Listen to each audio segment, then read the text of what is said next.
السلام علیکم، آپ دیکھ رہے ہیں خالد اقبال یوٹیوب چینل۔ ہم فوکس کرتے ہیں ایجوکیشن، ٹریننگ اور جنرل اویئرنیس پہ۔ آج ہم بات کریں گے ریسرچ اینڈ ڈیولپمنٹ کی۔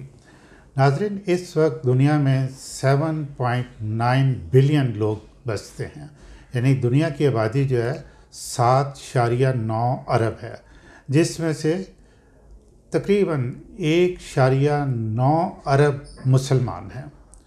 لیکن مسلم امہ جو ہے وہ ریسرچ اینڈ ڈیولپمنٹ میں اتنی زیادہ پیچھے کیوں ہے؟ اور جو مسلمان کنٹریز ڈیولپ نظر آتے ہیں وہاں مسلمان سائنٹسٹ کا یا انوینٹرز کا کتنا رول ہے، یہ بھی ہم جاننے کی کوشش کرتے ہیں۔ ہمارے ساتھ موجود ہیں پروفیسر ڈاکٹر شفقت علی بیگ صاحب۔ السلام علیکم سر۔ وعلیکم السلام۔ بہت شکریہ، آپ نے ہمیں ٹائم دیا۔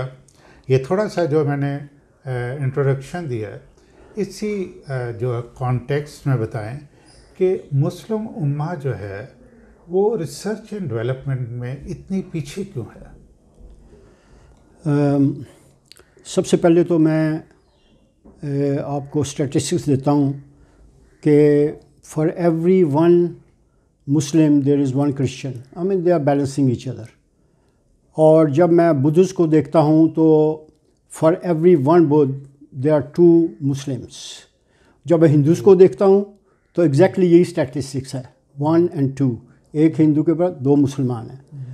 اور جب میں جوز کو دیکھتا ہوں تو وہ ایک جو کے اگینسٹ مور دین 100 مسلمس ہیں۔ جی، یہ اسٹیٹسٹکس ہے۔ اب جب ہم ان کی صرف بیسک پرائمری ایجوکیشن اور لٹریسی کو دیکھتے ہیں تو مسلم ورلڈ کی تقریباً 40%، اور جب ہم کرسچن ورلڈ کو دیکھتے ہیں تو 90+ ہے، 95 96 ڈپینڈنگ اپان دی لوکیشن۔ تو یہ ایک بیسک چیز ہے جو جہاں پہ تو ہم شروع کرتے ہیں۔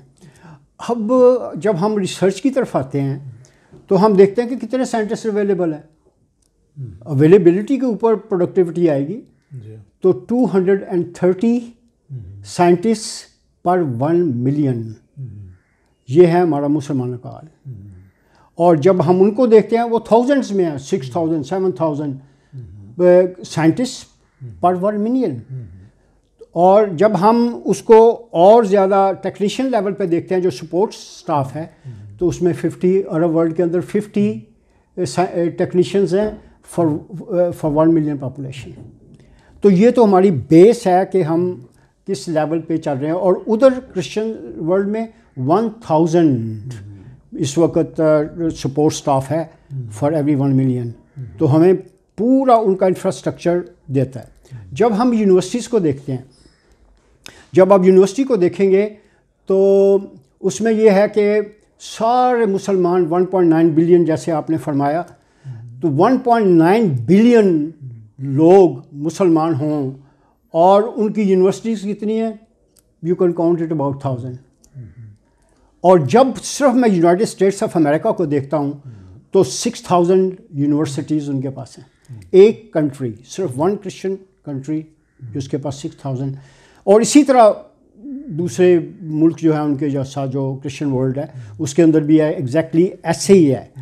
اور جب ہم انویسٹمنٹ کو دیکھتے ہیں کہ ہم کیا انویسٹ کر رہے ہیں اس ایجوکیشن کے اندر، تو وہ ڈپلوریبل ہے کہ GDP کا 0.5% جو ہے نا وہ ہم مسلم ورلڈ جو ہے نا وہ انویسٹ کر رہی ہے ایجوکیشن کے اندر۔ ڈاکٹر صاحب اس طرف سوری آتے ہیں، میں انٹرپٹ کر رہا ہوں۔ یہ جو ڈکلائن ہے کہ ایجوکیشنل انسٹیٹیوشنز اتنی کم اور مسلمانوں کا ادھر ایجوکیشن کی طرف رجحان نہ ہونا، یہ ڈکلائن کب سٹارٹ ہوا اور اس کا کیا سبب کیا؟ دیکھیں، جب ہم ہسٹری کو دیکھتے ہیں تو جب میں انگلینڈ میں تھا، میں پڑھ رہا تھا تو یونیورسٹی کالج میں میرا آنا جانا ہوتا تھا، تو وہاں پہ جو میڈیکل سائنسز تھی نا، تو جب میں اس کے اندر داخل ہوتا تھا تو ابن سینا کی ایک اسٹیچو پڑا ہوتا تھا سینٹر کے اندر۔ جب انٹر ہوتے ہی ہیں یو فیس اے اسٹیچو، اس کے اوپر ابن سینا۔ ان کی پرسکرپشن جو ہے نا، جو جس کے اوپر دوائی لکھی جاتی ہے وہ ابن سینا پرسکرپشن کہتے ہیں اس کو۔ اس کا نام انہوں نے انگلش میں تھوڑا سا بدلا ہوا ہے، لیکن بڑا ابن سینا ہے. اور اسی طرح کوئی بھی ایریا دیکھ لیں، جس ایریا میں بھی چلے جائیں وہ اس کے اندر مسلمانوں کا نام ہے. اور اس کے بعد یہ بہت پروگریس کرتے ہیں. دیکھیں کسی ملک کی ڈسٹرکشن کرنی ہو نا تو یہ بیسز، یہ جو آرمی کے انفراسٹرکچر اور کمیونیکیشن اور یہ میں کہتا ہوں کہ اگر کسی ملک کو ڈسٹرائے کرنا ہے نا تو اس کی یونیورسٹیز اور اس کی ریسرچ اسٹیبلشمنٹ کو ڈسٹرائے کر دو. چلیں ہم بعد میں پاکستان کے حالات پہ بھی آئیں گے. جی ہم ذرا مسلم امہ کے سے شروع کرتے ہیں، نیچے آتے ہیں.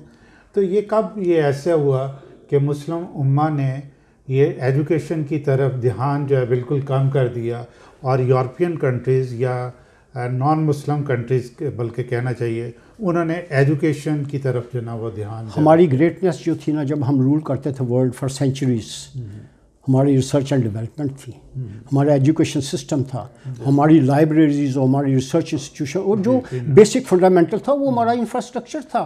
ان لوگوں کو اس چیز کی ریئلائزیشن تھی. اور ویسٹ تو ڈارک ایجز کے اندر تھا.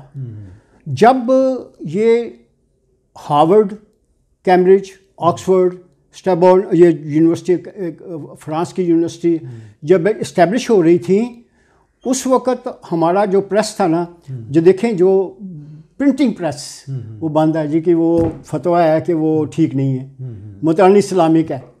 مطلب ہے کہ کین یو امیجن کہ ایک اتنا زبردست ایسیٹ جس میں ہماری کتابیں تھیں، سب ہمارا پاس لٹریچر تھا، ہماری پاس ایک سویلائزیشن تھی، ٹوٹل سویلائزیشن تھی. اس وقت ہم کیا کر رہے تھے؟ اس وقت وہ یونیورسٹی اسٹیبلش کر رہے تھے اور ہم کہہ رہے تھے کہ اس پر پروموٹ نہیں کرنا، ہر ایک چیز لکھی جائے، ہاتھ سے لکھی جائے گی، یہ لکھا جائے گا. Everything was going down.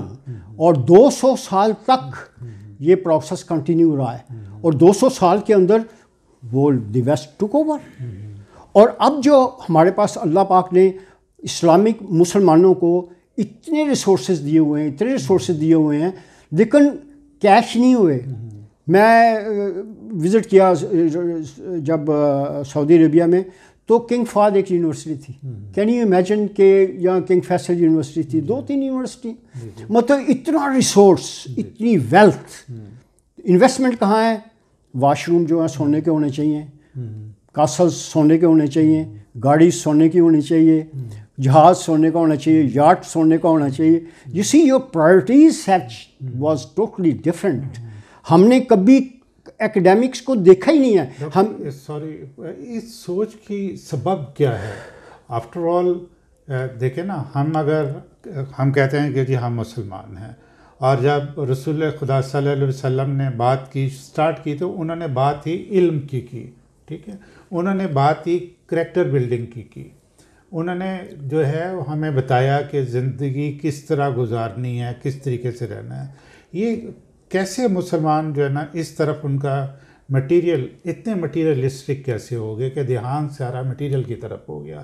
اب ہم دیکھتے ہیں کہ مڈل ایسٹ کنٹریز کے اندر جو ہے جہاں جہاں دولت ہے وہاں ایجوکیشن کی طرف یا ریسرچ کی طرف، ریسرچ اینڈ ڈیولپمنٹ کی طرف دھیان تو بہت کم ہے، لیکن سارا جو پیسہ خرچ ہو رہا ہے وہ کس چیز پہ خرچ ہو رہا ہے؟ بلڈنگز پہ خرچ ہو رہا ہے، اور خوبصورتی پہ. وہی جو آپ بات کر رہے ہیں کہ لگژری لائف کو کمفرٹیبل، یعنی اس باڈی کو کمفرٹیبل کرنے کے لیے سارا کچھ کر رہے ہیں. تو کیا یہ ہے کہ ہمیں سوچ بدلنے کی ضرورت ہے کہ بھی امپورٹنٹ کیا ہے دنیا میں؟ ہمارا جب ہم ایک میں حدیث بیان کرتا ہوں، حدیث قدسی ہے، دس از واٹ اللہ سبحانہ تعالیٰ از سینگ. یہ کسی کی انڈیویجول کی نہیں ہے. تو یہ اللہ پاک اللہ سبحانہ تعالیٰ کہتے ہیں کہ قیامت کے دن ایک منادی کرنے والا وہ چل پھر رہا ہوگا وہاں پہ، کہتا ہے عقل مند لوگ کہاں ہیں. مطلب اس کا سلوگن جو ہے وہ یہ ہے کہ عقل مند لوگ کہاں ہیں. تو وہ جب وہ کہیں گے تو لوگ بھاگیں گے اس کے پیچھے کہ بھئی عقل مند لوگ، یہ تو بڑا ڈسٹنکٹیو ہے اسٹرکچر، یہ تو جنت میں جانے والے لوگوں کا ہے. تو یہ سارے لوگ ادھر بھاگیں گے، کہیں گے کہ عقل مند لوگ کون ہیں؟ Who are the ones with wisdom. تو وہ کہیں گے کہ وہ جو اٹھتے بیٹھتے چلتے پھرتے اللہ کی بڑائی کو بیان کرتے تھے. اللہ کو یاد کرتا، اللہ اکبر، سبحان اللہ والحمدللہ واللہ اکبر، اللہ کی تعریف کرتے تھے، اس کی پریز کرتے تھے، اٹھتے بیٹھتے چلتے پھرتے ہر وقت ان کا یہی سلوگن تھا. لیکن اس کے ساتھ اللہ پاک فرماتے ہیں، کہتے ہیں وہ آسمانوں کو دیکھتے تھے اور زمینوں کو دیکھتے تھے اور کہتے ہیں یا بڑی تعالیٰ تم نے ان کو بے فائدہ نہیں بنایا. دیکھیں اب دیکھیں چائنیز اور پاکستانی انجینئرز نے 145 فیٹ میٹرز ڈگنگ کی ہے اور biggest reservoir of coal in the world. یہ ڈسکوری ہے، یہ زمین کی ایکسپلوریشن ہے. ہم تو ہماری ریسٹرکشن جو ہے نا وہ مٹیریلسٹک ہے بالکل ٹوٹلی. ہم جو اسپیکٹ ہے ہم ایک اسپیکٹ تو لے رہے ہیں، الحمدللہ بھی پڑھ رہے ہیں، اللہ اکبر بھی کر رہے ہیں، سبحان اللہ بھی پڑھ رہے ہیں، وہ بھی لمیٹڈ فارم میں، بہرحال اللہ کی پریز کرتے ہیں.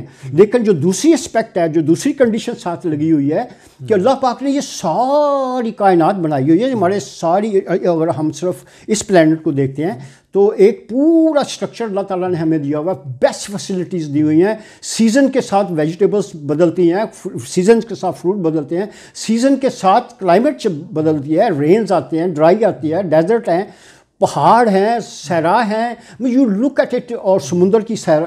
اللہ پاک نے ہمیں سب کچھ دیا ہوا ہے، لیکن کہتے ہیں اس کو ایکسپلور کرو. But you don't explore. Exploration is research.